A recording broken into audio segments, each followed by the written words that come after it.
श्रीमद् भोसले वंश भूषण मणेः शंभो सत छत्र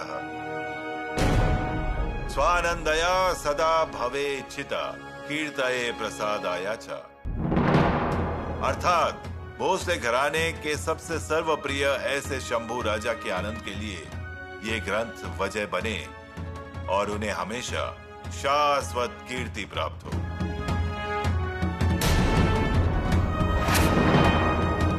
आचार्य, यह समन्वय तो है ही, लेकिन उसके साथ साथ यह समतनय भी है। समतनय श्रेष्ठ सुपुत्र।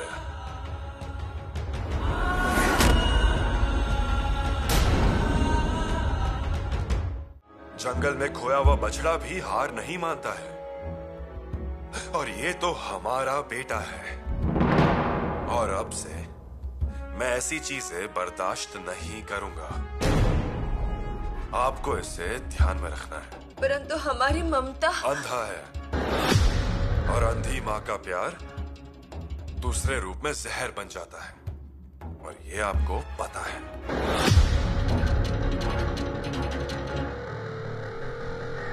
काका भट्ट जी के मुंडन के प्रस्ताव को महाराज जी ने अस्वीकार कर दिया है। ठुकराया या स्वीकारा समझ नहीं आ रहा।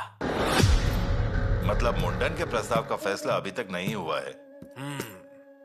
लेकिन हम कोशिश कर रहे हैं। महारानी जी ने ये बात महाराज के सामने रखी है, लेकिन महाराज ने बड़ी आसानी से उसे टाल दिया लग रहा है। हाँ, लेकिन ये फैसला महाराज जी को ही तय करना है। मुझे लगता है महाराज शंभू राजा के मुंडन को हाँ बोलेंगे, लेकिन राजाराम राजा के मुंडन को ना ही बोल देंगे। उनकी हाँ मतलब शंभू राजा ही उत्तराधिकारी बनेंगे। यानी शंभू राजा के लिए सिंहासन सिर्फ 2 कदम पर है। उन्हें सिंहासन और हम लोगों को दरभासन। और नहीं तो क्या। मैं क्या कहता हूँ, हमारे नसीब में काशी तो नहीं ना। अगर हम शांत बैठे रहे तो काशी जाने की नौबत आ ही जाएगी।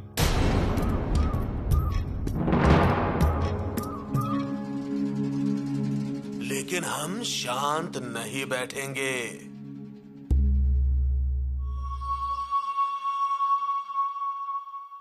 आपसे कुछ पूछना था हमें। पूछिए। मुंडन का क्या फैसला हुआ है? मुंडन? युवराज, हमारा मतलब है आप पिताश्री के उत्तराधिकारी घोषित हो जाएंगे ना? वो तो हो जाएगा, पर सच कहें तो हमें किसी और बात की ही चिंता हो रही है। चिंता? किस बात की चिंता? यहाँ तो सब कुछ कितनी अच्छी तरह से हो रहा है। एक बात है जो अच्छी नहीं हो पाएगी, ये तो निश्चित है। मतलब मुंडन होगा, बड़ा समारोह आयोजित किया जाएगा, और उसके बाद हम दोनों का वियोग हो जाएगा। वियोग? और हम दोनों का? क्यों? क्यों? येसु, जब हमारा मुंडन होगा तब हमें सख्ती से गुरु के घर जाना पड़ेगा। गुरुजी के घर पर? युवराज, हम गुरुजी को किले पर नहीं बुला सकते हैं क्या? येसु, क्या ये सब सही बात है? ऐसा कोई नियम भी नहीं है। तो फिर क्या? यहाँ हमारा मुंडन हुआ कि उसी मंडप से हमारा प्रस्थान गुरुजी के घर हो जाएगा। फिर वहीं पर ही अध्यय, अभ्यास और ब्रह्मचार्य। एक ही बार भोजन करना, एक ही बार गुरु के घर से या फिर आश्रम से बाहर जाना, गुरुजी के पैर दबाना, गुरुजी की पत्नी की माता के जैसे सेवा करना। गुरुजी के घर में गाय बछड़े रहेंगे तो उन्हें घास खिलाने ले जाना। सुबह जल्दी उठकर समीदा इकट्ठा करना होगा, आंगन को साफ करना, उसकी पुताई करना। और 12 साल हम दोनों अलग रहेंगे, वो बात तो अलग ही है। इतना सब कुछ करना होगा? हाँ, मुंडन मतलब क्या लगा आपको? पर अब महाराज जी के आदेश को भी टाल नहीं सकते। इसके अलावा गागा भट्ट ने हमारे लिए इतना सब कुछ किया है, इतना बड़ा ग्रंथ सौंप दिया उन्होंने हमें। चाहे जो हो जाए, हम उन्हें इनकार नहीं कर सकते। हम ये कह रहे थे युवराज, इस मुंडन को रद्द नहीं कर सकते क्या? ऐसा क्यों? क्योंकि अगर आप हमसे दूर होने वाले हैं ना, तो हमें कुछ भी नहीं चाहिए। यीशु, हम आपको छोड़कर कहीं नहीं जाने वाले हैं। जैसे कि आपको हम चाहिए ना, वैसे ही हमें हमारे पिताश्री चाहिए। इसीलिए पिताश्री का उत्तराधिकारी का मान लेकर घूमने से अच्छा एक ही बात से हमें ज्यादा खुशी मिलती है। शूर पिताश्री के शूर बच्चे। पिताश्री की छाया यही हमारा सिंहासन और उनका प्रेम यही हमारा स्वराज्य। युवराज, महाराज, हमें तो विश्वास है कि अब दक्कन की चौखट में समाने वाले नहीं हो। आप श्री काशी विश्वेश्वर जी की चौखट तक अपनी सीमा बढ़ा दीजिए। हम भी वही कोशिश कर रहे हैं। राज्य की सीमाएं तो बढ़ा दीजिए, लेकिन धर्म को भी मजबूत कर दीजिए। बलवान धर्म ही हमारी और पूरे स्वराज्य की रक्षा करेगा। पर धर्म को मजबूत कैसे करें? व्रत करने से, रीति रिवाज, त्योहार, यात्राएं, पारिवारिक और सामाजिक भगवान के कार्य करने से, मंदिर की स्थापना से, नदियों पर बांध बांधने से, पुराण, वेद, उपनिषदों का अभ्यास, जो अभी तो लगभग कुछ थम सा गया है, उसे एक बार फिर से गति देना। आप जो भी बातें बता रहे हैं वो सब अच्छी हैं, लेकिन आचार्य, ये सब करने के लिए हमारे पास उतना पर्याप्त समय नहीं है। ये कार्य आप ही कीजिए। आपने जैसी भाषा की शुद्धि की है और राज्य व्यवहार कोश तैयार किए हैं, वैसे ही काम धर्म के लिए भी कीजिए। पहले कैसे हम बिलखना बोलते थे, अभी उसे गजशाला बोलते हैं। पहले कारखाना ये शब्द जाना जाता था, अभी कार्यस्थान ऐसे कहते हैं। भाषा जैसी जटिलता को आपने दूर किया है, वैसे ही धर्म का कीजिए। ये बात तो हमारी समझ में नहीं आई। मतलब धर्म में जैसे हमें बताया गया है कि 7 समंदर पार जाना नहीं चाहिए, वो पाप होता है। इसलिए हम में से कोई भी परदेश नहीं गया। लेकिन ये परदेसी लोग, ये लोग समंदर के तूफानों से लड़कर यहां आ गए, और वो सिर्फ यहां आए नहीं बल्कि यहां के शासक भी बन गए। हम यही सब धारणाओं को बदलना चाहते हैं। कहीं अगर हम उनसे डर कर बैठ गए होते तो ये साम्राज्य कभी खड़ा नहीं होता। इस बात से हम सहमत हैं। सच कहा जाए तो हमारा देश बहुत दयालु है, परंतु पिछले 1000 वर्षों से हम अपनी नाविक विद्या भूल सी गए हैं। और ऐसे देश को कमजोर करने वाले धर्म हमें नहीं चाहिए। वो हमें ही क्या, किसी और को भी ताकत नहीं दे सकता है। आरती, धूपार्त या उदबत्ती के धुएं में फंसा हुआ धर्म नहीं चाहिए।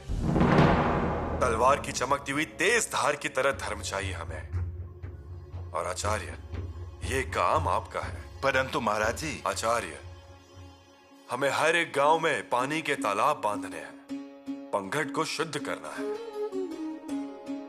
लोग उसी पानी में जानवरों को बैठाते हैं, उसमें ही महिलाएं बर्तन धोती हैं, और इसलिए नारू जैसी बीमारियां फैलती हैं। इसलिए कुएं को ऊंची जगह पर बनाना होगा। चूहों की वजह से बीमारी फैल रही है, गांव वीरान होते जा रहे हैं, उस पर भी हम कुछ उपाय योजना कर रहे हैं। आचार्य, हमें बहुत सारे बांध बांधने हैं, गांव गांव में लाल मिट्टी फैला देनी है।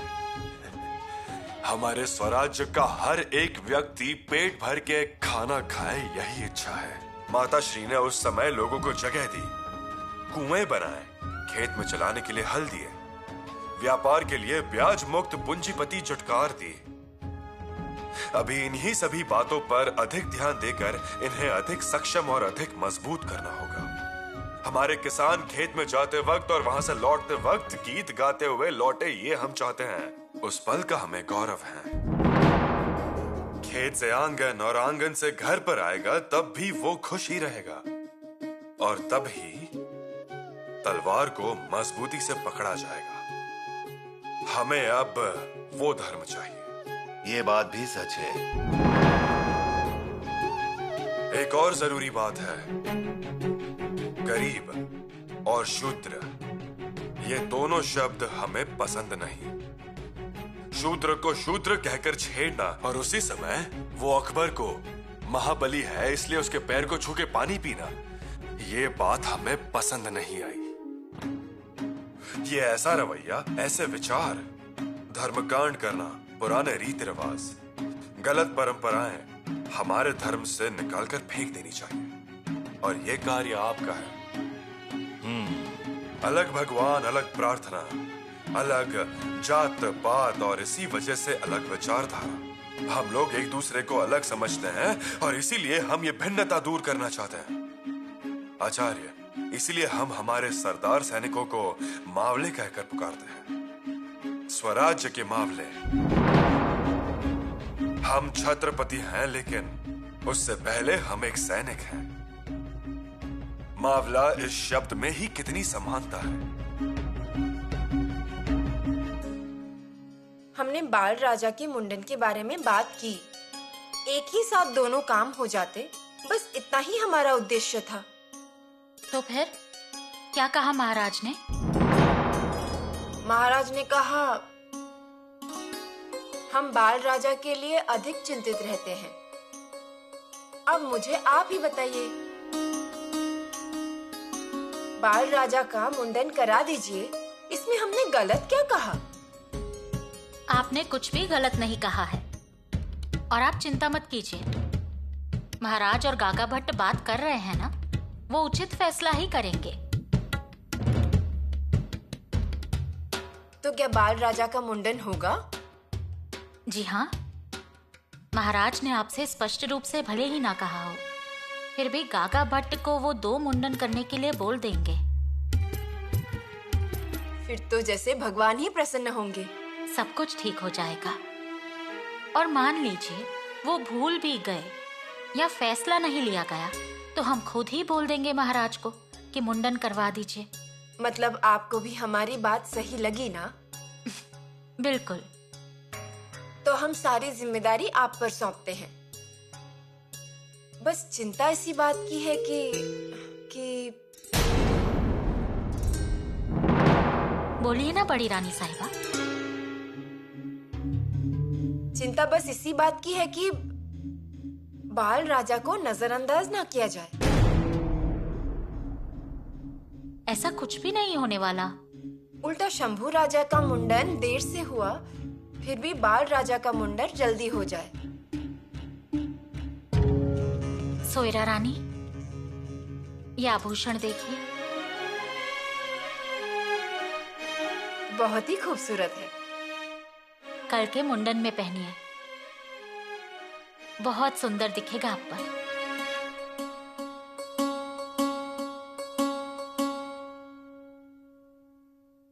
और मुनीम जी,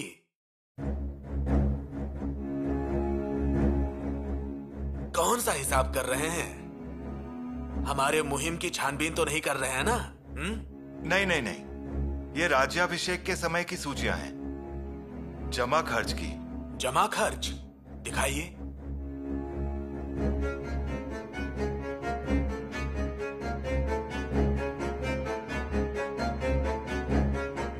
ये हैं मुंडन के कागजात। छोटी से छोटी चीजों से लेकर बड़ी से बड़ी चीजों तक, और दाल से लेकर ढाल तक की सारी बातें हैं। किसको दक्षिणा दी, किसको आमंत्रित किया, ये सारी बातें लिखी हुई हैं। मतलब महाराज जी का आदेश आ गया तो आप मुंडन की सूची आगे रख दोगे और शाबाशी हासिल करोगे। जी नहीं, महाराज जी जब चलते हैं तो हमें तो भागना पड़ता है। कितनी बारीकी से दर्ज किया है। आप चौंक जाएंगे, मुझे महारानी जी का एक कागज मिला है। कैसा कागज? राज्याभिषेक के बाद महारानी जी ने महाराज जी को कुछ निजी राशि दी थी, ऐसा लिखा हुआ है। हम ये रख कर आते हैं। आप आइए।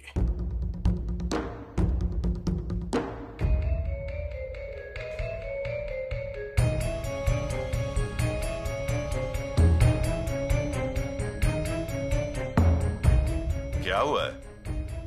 आप इतने खुश क्यों दिखाई दे रहे हैं? कागज भी बिल्कुल समय पे हाथ आ रहे हैं, देखिए।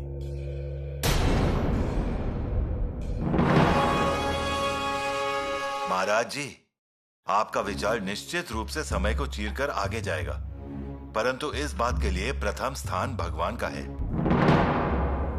मुगलों की घमंडी तलवार को पैर तले डालकर 32 मन सोने का सिंहासन खड़ा करना, इसे हम भगवान का चमत्कार समझते हैं।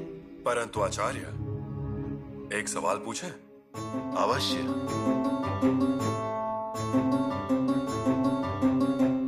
बैठिए। जी। आपने आखिरी चमत्कार कब देखा है? देखा नहीं है, सुना है। टूकाराम महाराज जी की गाथा इंद्रायणी से ऊपर आ गए। चमत्कार ही है वो। हम जिसे चमत्कार समझते हैं वो अलग है। अलग चमत्कार? कौन से? हम जिसे चमत्कार समझते हैं वो युद्ध में हमारे साथ हमारे घोड़े भी जिद से खड़े रहते हैं, उसे कहते हैं। अपने बाल बच्चों को घर में छोड़कर अपने स्वराज्य के लिए लड़ने के लिए आने वाला मावला, वो चमत्कार है। उसके जाने के बाद धैर्य से अपनी गृहस्थी संभालने वाली मां बहनों का कठोर कलेजा, ये भी एक चमत्कार है। आचार्य, स्वराज्य को किसी धार्मिक चौखट में बैठाने के लिए निर्माण नहीं किया गया है। हमारी यह राजनीति भी किसी धर्म के तत्वों पर निर्भर नहीं है, परंतु फिर भी हमारी श्रद्धा के अनुसार हमारा ये राज्य, ये श्री का ही राज्य है, ऐसा हम मानते हैं। परंतु प्रजा ने इस राज्य को खुद का समझा है। यहां पर एक ही धर्म है, वो है प्रजा की सुख का धर्म। और इसीलिए आपके मुंडन का प्रस्ताव नम्रता से इनकार कर रहे हैं। परंतु महाराज, मुंडन तो करना ही होगा। वो तो धार्मिक विधि है और वो जरूरी भी है। आपने भी मुंडन किया था। हमने मुंडन किया था, उसके बाद राज्य अभिषेक भी किया था, परंतु उसके पीछे की वजह अलग थी। प्रजा के हृदय में एकता जलाने की चिंगारी थी। चिंगारी जलाने का राज्य अभिषेक नहीं था वो आचार्य। मराठाओं ने पूरे हिंदुस्तान को दी हुई शक्तिशाली पुकार थी।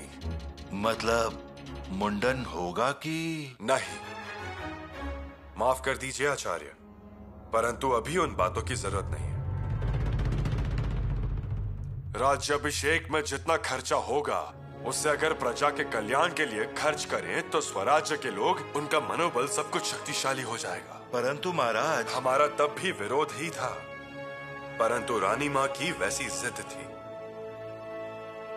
रानी मां को राज्याभिषेक की गवाही फैलानी थी। सामान्य जनता को अपना भी कोई दाता, मुक्तिदाता, रक्षा करने वाला है, ये आश्वासन देना था और इसीलिए किया गया था वो राज्याभिषेक। परंतु अब हम उस औपचारिकताओं में फंसने वाले नहीं हैं। इसके अलावा आचार्य, हमारी ये एक स्पष्ट अनुभूति है, राजा को लोगों के मन में जन्म लेना चाहिए। ये ऐसे ओम हवन विधि करके किसी पर थोपना नहीं चाहिए। जी मैं सहमत हूँ। आचार्य, राज्याभिषेक के समय पर स्वराज्य आर्थिक मुसीबत में आ गया था, पर नसीब अच्छे थे। हमारी रानी माँ हमारी मदद करने के लिए आई थी। उनके निजी में से उन्होंने कई बार धन दिया है, कई बार महाराज ने धन दिया। हमने हमारे निजी से पैसे निकालकर इतनी बड़ी रकम दी कि उससे स्वराज्य फिर से सफलतापूर्वक चलने लगा। इसलिए इसके आगे कोई विधियां नहीं। जो कुछ भी होगा वो प्रजा समझकर ही होगा। महाराज जी, ये एक नई सोच है। नई दृष्टि लेकर ही हम सूर्योदय के वक्त महारानी जी के दर्शन करके फिर रवाना हो जाएंगे। अब आज्ञा दीजिए।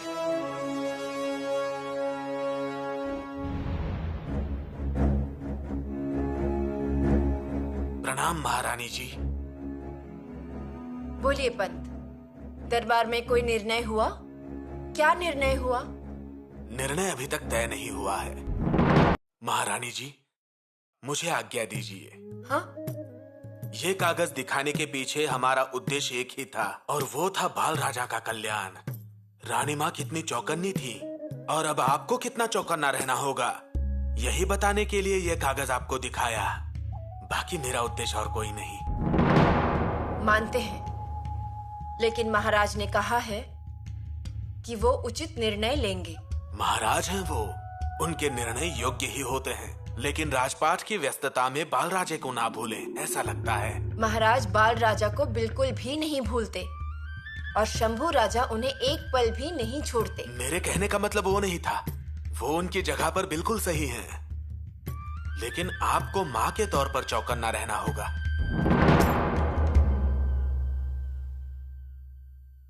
पंत, मोरो पंत ने आपको बुलाया है। मुंडन नहीं होगा ऐसा संदेशा आया है, जल्दी आइए। अजी रुकिए रुकिए, मुंडन नहीं होगा मतलब बाल राजा का मुंडन नहीं होगा? किसी का मुंडन नहीं होने वाला। आप जरा जल्दी आइए, आज्ञा दीजिए। हो गया, मतलब मुंडन का मामला खत्म ही हो गया। मतलब गागा भट्ट का दिया हुआ जनेऊ महाराज ने उन्हीं के गले में पहना दिया। मतलब? यानी आपका जो आग्रह था बाल राजा का मुंडन कीजिए, उसे महाराज ने बड़ी आसानी से टाल दिया, क्योंकि उन्हें मुंडन ही नहीं कराना था। लेकिन अगर शंभू राजा का मुंडन किया होता तो आप नाराज हो जाती, यानी नाराजी का विषय ही खत्म कर दिया और शंभू राजा को भी रोक दिया। और अगर कल को शंभू राजा का मुंडन करना होगा तो यहाँ के पंडित मुंडन करने के लिए आनाकानी नहीं करेंगे। समझ रही हैं ना? हाँ। देखिए, ऐसे बदलाव होते रहते हैं। लेकिन हमें ऐसा लग रहा है कि मुंडन रद्द करने के पीछे कोई और ही वजह होगी। माफ कीजिए महारानी जी, आप अपने मन को जरूर बहला सकती हैं, लेकिन असली कारण बाल राजा का मुंडन ना होने देना यही है। उन्हें सिंहासन से दूर रखना ही है। नहीं नहीं, ऐसा कुछ नहीं होगा। ऐसा ही हो, यही मैं चाहता हूं। लेकिन आप एक बार महाराज से बात कर लीजिए, आज्ञा दीजिए।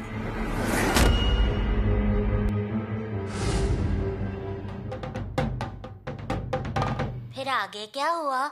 आगे क्या? भरत एक पल के लिए भी अयोध्या नगरी में रुके नहीं। प्रभु रामचंद्र ने वनवास जाने के लिए जो राह चुनी थी, उसी राह को भरत ने भी चुना। राम भैया कहां पर हो आप? ऐसे पुकारते हुए वो उन्हें ढूंढने निकल पड़े।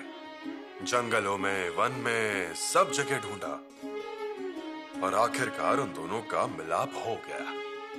उसी मिलाप को हम राम भरत का मिलाप कहते हैं। भरत ने जब प्रभु रामचंद्र को देखा तब उन्हें जाकर कसकर गले लगाया और जिद करने लग गए, अब भी के अब भी हमारे साथ अयोध्या चलिए। उस पर प्रभु रामचंद्र ने इनकार किया। उन्होंने इनकार क्यों किया? क्योंकि प्रभु रामचंद्र ने अपने पिताजी को वचन दिया था और उस वचन को उन्होंने निभाया भी। ये सुनकर भरत और जोर से रोने लगे।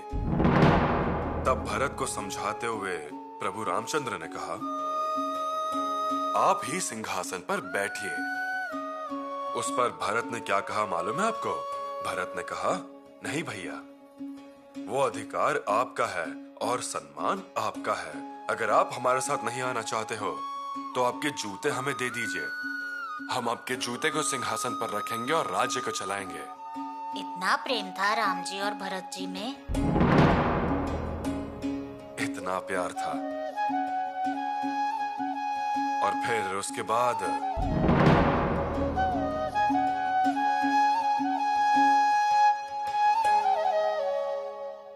आज जल्दी सो गए बाल राजा? आज जिद पकड़ कर ही बैठे थे। पिताश्री हमें कहानी सुनाइए, पिताश्री हमें कहानी सुनाइए।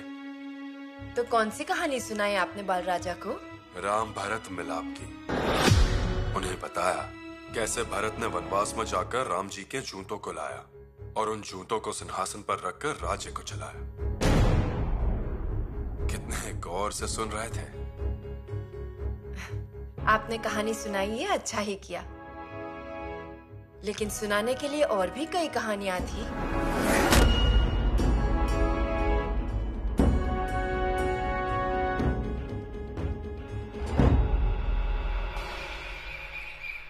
महारानी, एक बात पूछूं क्या? पूछो। नहीं मतलब मुंडन की योजना रद्द हो गई ना? पर तुम क्यों इतनी पूछताछ कर रही हो? वो मैं कह रही थी कि 4 दिन के लिए गाँव जाकर आती हूँ। पर क्यों? धान की कटाई जो शुरू हो गई है और उनकी मदद के लिए कोई नहीं है ना? ठीक है, देखते हैं बाद में। बाल राजा को बुलाकर गरम गरम खाना खिलाओ। कहाँ है बाल राजा? वो तो युवराज के महल में ही है। हमें यही लगा था, वो शंभू राजा के महल में ही होंगे। हम इतनी मेहनत करते हैं पर खाने के समय ही नहीं होते हैं वो। अब खाना खाएंगे तो ताकत आएगी, जल्दी से जल्दी बड़े होंगे। पर नहीं, जाओ बाल राजा को बुला कर लाओ, अभी के अभी। जी, और वो आने तक ये खाना ठंडा हो जाएगा, इसलिए इसे भी फिर से गरम करना पड़ेगा। पर हम बताएंगे तभी गरम करना। जी महारानी। खाना बनाने वाले, परोसने वाले, ये सब हमारे लोग हैं। आलस नहीं करते हैं, इसलिए अच्छा है। जाओ।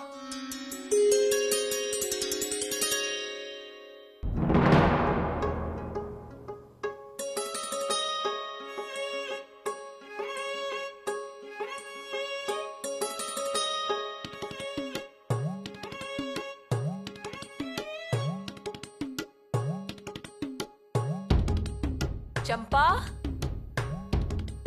चंपा। जी युवराग्नि।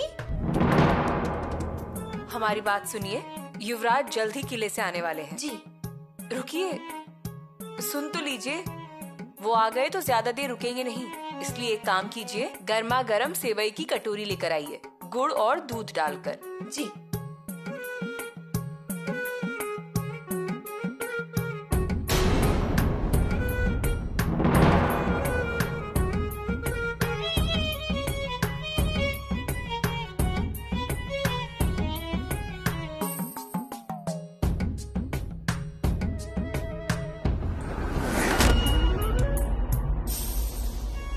बाल राजा,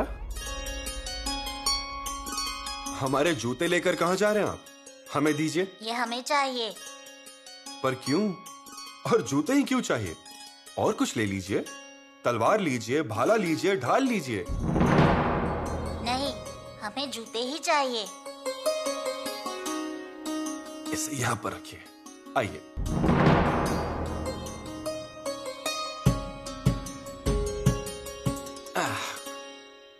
अब हमें बताइए, आप हमारे जूते लेकर क्यों जा रहे थे? बाबा ने कल हमें राम और भरत की कहानी सुनाई। अच्छा। इसलिए हमने तय किया कि हम आपके जूते लेंगे और भरत मिलाप का खेल खेलेंगे। सही कहा ना? जी हाँ। बाल राजा, हमें बताइए, भरत राम के जूते लेकर क्यों गए? क्यों? क्योंकि राम तब वनवास में थे, भरत के साथ नहीं थे। पर हम तो आपके साथ ही है ना?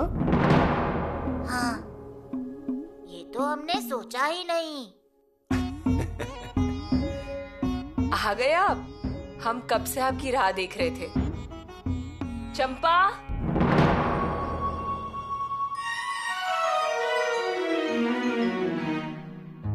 लीजिए। अरे वाह, सेवइयों का भोजन तो बाल राजा का मन पसंद है। खाएंगे आप? जी हाँ। अभी तक खाना नहीं खाया ना? नहीं, पर हम एक ही निवाला खाएंगे। एक ही निवाला? सिर्फ एक निवाला नहीं मिलेगा, ये पूरी कटोरी ही आपकी है। ये इन्हें खिला दीजिए। दादा साहब, आप बहुत बहुत बहुत अच्छे हैं। बाल राजा, यहाँ पर बैठिए, पेट भर खाइए और खाने के बाद इन्हें माताश्री के कक्ष में छोड़कर आ जाइए। हमारे जूते लेकर जा रहे थे, आज भरत बनकर आए हैं। हाँ, सुना था हमने। हम आते हैं।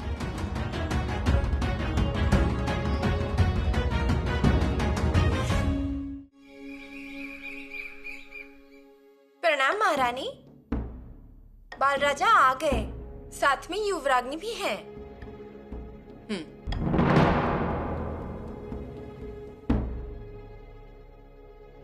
माताश्री, माताश्री, नजर उतारिए ना हमारे बाल राजा की।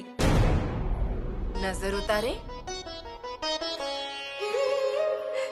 हाँ तो आज भरत बनकर आए थे हमारे महल में, और उससे भी जरूरी बात यह है कि जूते लेकर जा रहे थे। युवराज जी ने रोक लिया इन्हें। हाँ क्या? फिर तो नजर उतारनी ही चाहिए। कितने मासूम है ना हमारे बाल राजा।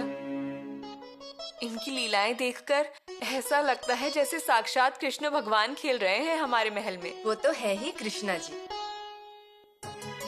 पर उन्हें कहानियां सुनाई जाती है रामायण की, और फिर उठा लेते हैं जूते। माताश्री, हमने भी उन पर गुस्सा किया। युवराज को भी ये बात पसंद नहीं आई। हाँ, खाना खाया आपने? नहीं, भगवान की पूजा बाकी है। जब पूजा हो जाएगी तब खा लेंगे। हम चलते हैं, इजाजत दीजिए। ठीक है। माताश्री, बाल राजा का भोजन हो गया है। मतलब युवराज ने अपना भोजन इन्हें खिला दिया। उनकी भावना है कि बाल राजा के खाने से उनका पेट भी भर जाता है। बहुत अच्छे। हम चलते हैं।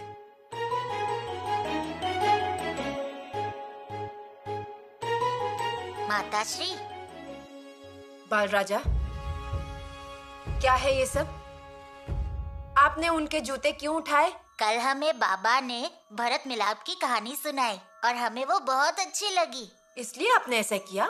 जी हाँ, दादा साहब हमसे बड़े हैं, मतलब वो राम है, और हम उनसे छोटे हैं, मतलब हम भरत। दादा साहब पादुका नहीं पहनते, इसलिए हम उनके जूते ले रहे थे, पर दादा साहब ने हमें वैसा कुछ करने ही नहीं दिया और उन्होंने कहा ऐसा कभी मत कीजिए। उनकी बात सुनी ना आपने? अब हम क्या कह रहे हैं वो भी सुनिए। जी। आप ही राम जी हो। हम? राम? हाँ, आप ही। आपको राम जी की तरह बनना है, ये बात कभी भी भूलिएगा नहीं। सब जगह, सभी प्रमुख जगहों पर राम आप ही होंगे। सा शुक्ल पक्षे विरातीह चंद्रे कृष्णे विनर्याते महेस्तु चंद्र शुद्धाच्च विद्धाच्च तिथिस्तु साध्या तिथ्य अन्य हेनतर तिन्हेय।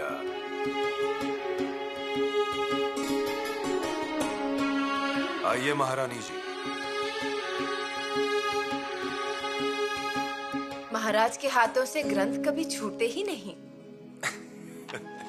सच है, बहुत सावधानी से और ध्यान से लिखा है इस ग्रंथ में। काल निर्णय पर लिखा हुआ ये ग्रंथ सच में अनोखा है। हाँ, पर और हमारे हाथों से वो छूटता नहीं है। उसकी वजह गागा भट्ट जैसे वेद नारायण ने वो अपने शंभू राजा को अर्पित किया। वाह वाह। बेटे की प्रशंसा होने पर पिता को कितनी खुशी होती है। खुशी तो होती ही है, परंतु महाराज, हमें आपसे कुछ बात करनी थी। कहिए। गुनाह माफ कीजिएगा। बोलिए। बाल राजा पर थोड़ा ध्यान दीजिए। बिल्कुल वेदो नारायण जैसे नहीं, पर कम से कम शास्त्र पंडित बाल राजा की प्रशंसा करे, इतनी ही इच्छा। महारानी, बाल राजा की नजरअंदाजी हो रही है महाराज। नजरअंदाजी? ऐसी कोई बात नहीं है। सोयरा रानी जी, वो हमारे कलेजे का टुकड़ा है। महाराज,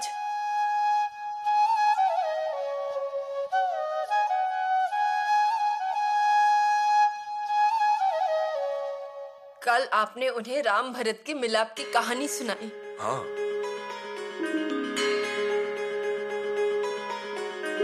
और आज उन्होंने जूते उठाना शुरू कर दिया। जूते उठाएं? किसके? शंभू राजा के। तो 10 बार उठाने दीजिए उसे। दोनों बच्चे आप ही के तो हैं। और भाई ने भाई के जूते उठा लिए, इसमें कोई नीचा नहीं हो जाता। उसे सिंहासन पर रख कर पूजा करने के बाद भी कोई नीचा नहीं दिखता। पर इनकी किस्मत में क्यों? सोयरा, आपको किस बात का बुरा लग रहा है? मुंडन रद्द किया गया इसलिए? नहीं नहीं, उस बारे में हमें कोई बात नहीं करनी। फिर किस बारे में बात करनी है?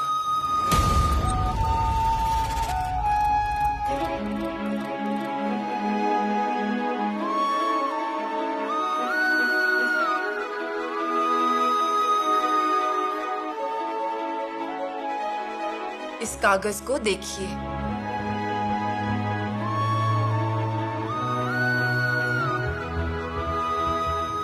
ये तो रानी माँ का खत है।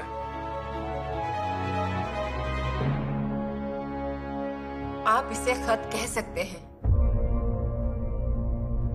पर आज हम इसे एक माँ ने अपने बेटे के लिए की हुई मदद समझते हैं।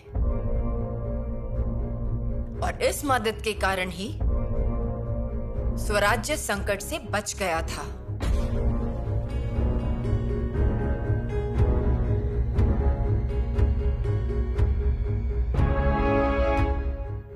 आपके कहने का क्या अर्थ है सोयरा रानी जी? एक माँ होने के नाते एक सवाल पूछना है आपसे। महाराज,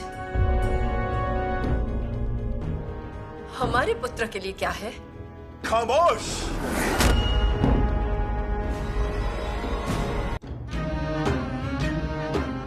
फिर कभी ऐसा सवाल उठाया तो?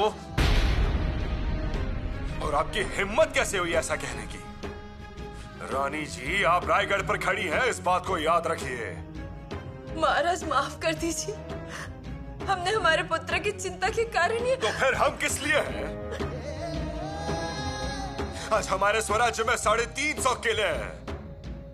पैदल सेना, घोड़ों की सेना, कम से कम 4 लाख लोगों की गृहस्थी संभालता है ये रायगढ़। और यहां खड़े रहकर आपको ये सवाल आता है कि हमारे पुत्र का क्या? आपके पुत्र का क्या?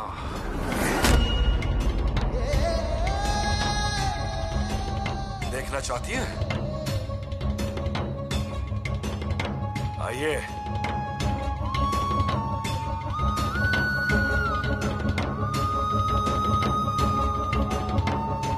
देखिए, ध्यान से देखिए।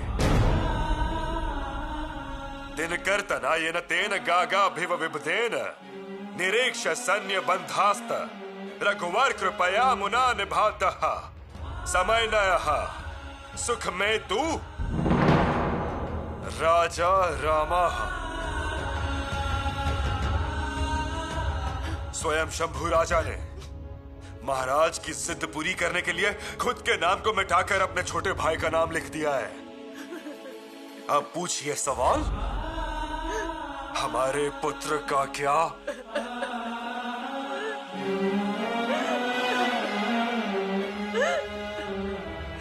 माफ कर दीजिए।